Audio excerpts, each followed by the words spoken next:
Hello and welcome back to the Steampunk Junction. I'm your host, Trevor Parkins Cabarrus, the founder. Today we have a very special guest, the president of the Toronto Steampunk Society, Todd Clark. Todd. Hi. Thank you for coming out. That's quite all right. So, the first question, which is the one that I get asked a lot, and I'm sure you've heard it, what is steampunk? Well, if you asked 100 steampunks in a room, you'd get a different answer, but there is a general description of what steampunk is.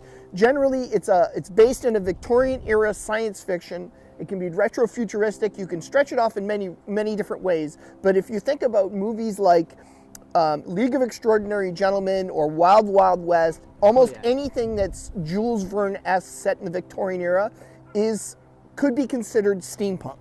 What about Frankenstein? Frankenstein indeed could be considered steampunk. It's probably the one people would know the best. The thing is with things like H.G. Wells, Jules Verne, Frankenstein, they actually exist before the title, and when they were written, they weren't written as steampunk. No. They were simply written as speculative fiction. Steampunk generally is stuff that's written from now in a style of then. So it's retro-futuristic.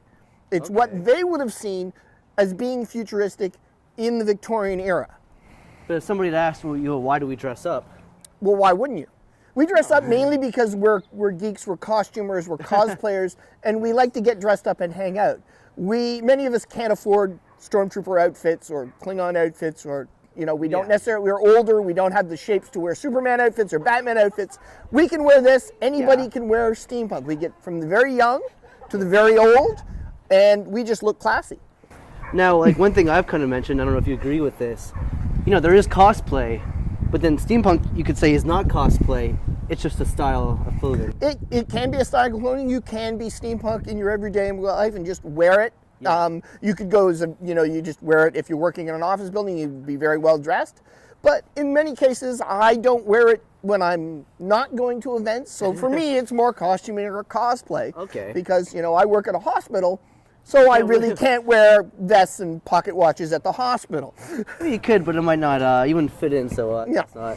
But when did this all start for you? For me, it started I guess I've always sort of been a steampunk. When the name was introduced, I just automatically knew what it was. I've always loved old movies and things like that. One of my favorite movies is a movie called Master of the World, which is based on a pair of Verne short stories.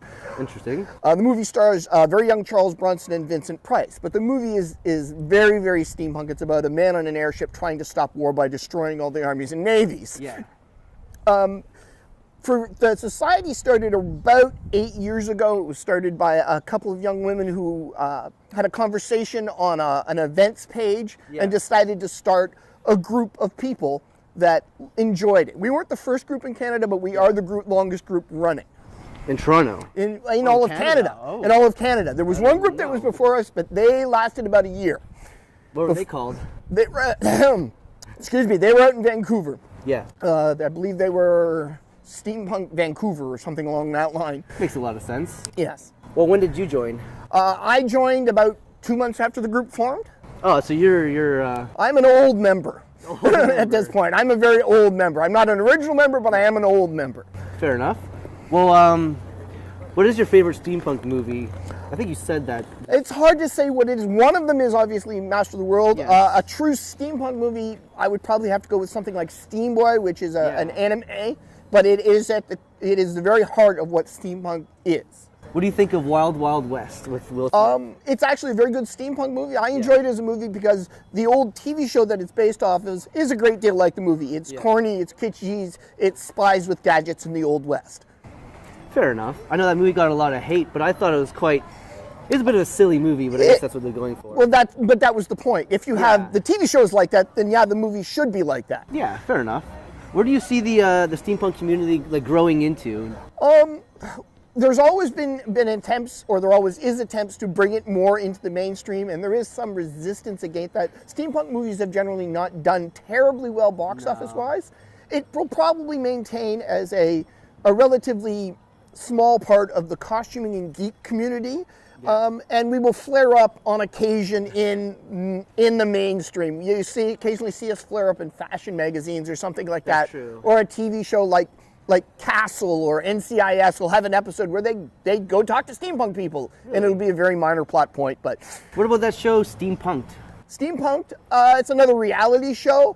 I haven't watched it, but I don't expect it to either last that many episodes. I don't even know how many episodes it lasted or how many seasons. What's up?